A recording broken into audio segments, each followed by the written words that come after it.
I was halfway through a client meeting, some tedious discussion about projected ROI and supply chain management, when my phone buzzed.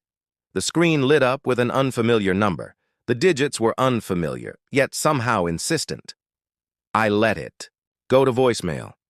I've learned the hard way. Nothing good ever comes from calls you don't recognize. Bill collectors, telemarketers, or my ex-wife's lawyer with some fresh hell to deliver. 5 minutes later, it buzzed again. Same number.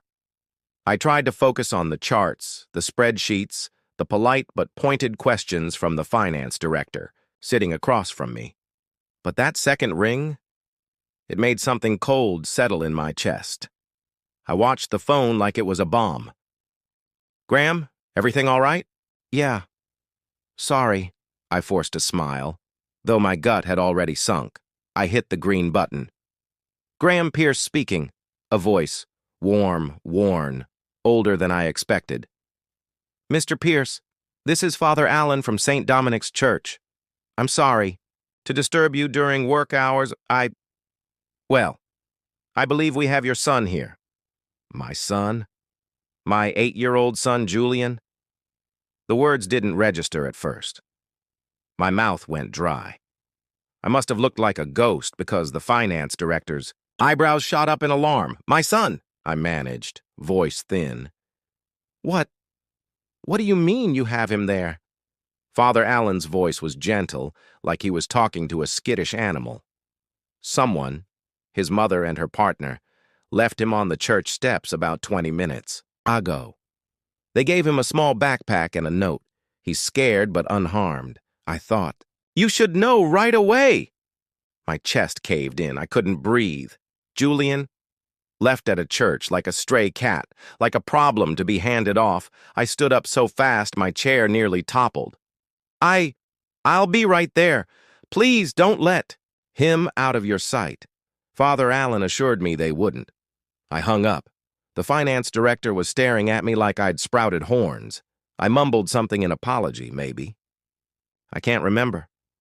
The walls blurred as I stumbled out of the conference room, down the hallway past startled colleagues. Every step felt like a marathon, every second like an accusation. Julian's face flashed in my mind, brown hair always, flopping over his forehead, the way he looked at me like I could fix anything. The memory of his laugh when I chased him down the slide at the park last summer, and now, left at a church. The parking garage felt like a tomb. Cold concrete closing in. I fumbled the keys, dropped them twice. By the time I started the car, my hands were shaking so hard I thought I might snap the steering wheel in half. Traffic was a blur of horns and red lights. I couldn't remember half the drive, only the panicked voice in my head asking, "Why? Why would Rowena do this?" Sure, we'd fought. Over money, over Julian, over how she thought my refusal to bend to her every whim made me a bad father. But this, the phone call replayed in my mind like a knife twisting in my gut. "This is Father Allen from St. Dominic's Church. I believe we have your son here." I parked half on the curb, half in a no parking zone. I didn't care. I ran up the cracked steps 2 at a time. The wooden doors loomed above me, heavy and ancient, like they'd witnessed too many confessions and sins to be shocked by one more. "Father," Allen stood in the vestibule, his face a map of lines that deepened with concern as he spotted me. "Mr. Pierce?" he asked. Then his eyes softened. "He's just inside. In the office." I pushed past him. Julian sat on a folding chair, clutching a battered blue backpack like it was a life raft. His eyes were red, his nose pink. He looked so small, so fragile, that something inside me broke. "Dad?" he whispered. "Hey, buddy." I tried to keep my voice steady. My knees nearly gave out as I knelt in front of him. "I'm here, okay? I'm here now." He launched himself into my arms, and I held him so tight I thought I might crush him. The smell of his hair, shampoo, and sweat and crayons hit me like a freight train. I could feel his tears soaking through my shirt. and I let mine fall, too. Father Allen hovered in the doorway, hands clasped together. "They said his mother and her husband dropped him off," he murmured, his voice carrying that mixture of disbelief and practiced calm. "Said it was your turn to take care of him. They left a note." He handed me a crumpled scrap of lined paper. I unfolded it with trembling fingers. "He's your problem now. Let's see how you handle real responsibility." No signature, no apology, just a single venomous sentence. I felt something deep inside me ignite, a rage I'd kept banked and buried for too long. I turned to Julian, still sniffling against my chest. "It's not your fault, okay? Nothing you did made this happen. They're wrong." He pulled back just enough to look at me. "They said you didn't want me, that I was too much trouble." My heart shattered. I brushed the hair from his forehead. "They lied, Jules. I will always want you, always." He stared at me, searching my face for the truth. I saw the moment he believed me. The moment his small shoulders sagged with the weight he'd been carrying alone. "Okay," he whispered. I turned to Father Allen. "Thank you.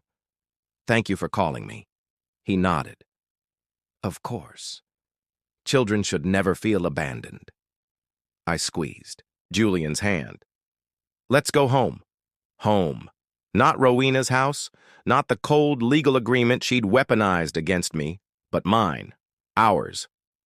I stood, my son's small hand locked in mine, and I led him out of that church. The afternoon sun hit, us like a promise. We'd start from here, no matter what it took. Word on that crumpled scrap of paper. "He's your problem now. Let's see how you handle real responsibility." I'd wanted to burn it, but Rel insisted we keep it. "Evidence," she'd said. "Proof of intent." Julian's backpack sat on the floor between us like an accusation. I could still see him hugging it to his chest that first night, as if it contained every last piece of home he had left. I'd unzipped it the night before. 3 t-shirts, a pair of jeans, a small toothbrush, and a toy dinosaur, missing its tail, nothing else. No blanket, no stuffed animal, not even his school assignments. Rowena and Miles didn't even try to pack his life, I said, my voice cracking. They just dumped him. Rel's jaw tightened. "It's worse than that. They weaponized him. They turned your son into a tool to hurt you. That's the definition of malicious intent. The judge will see that." She reached into her bag and pulled out a stack of forms.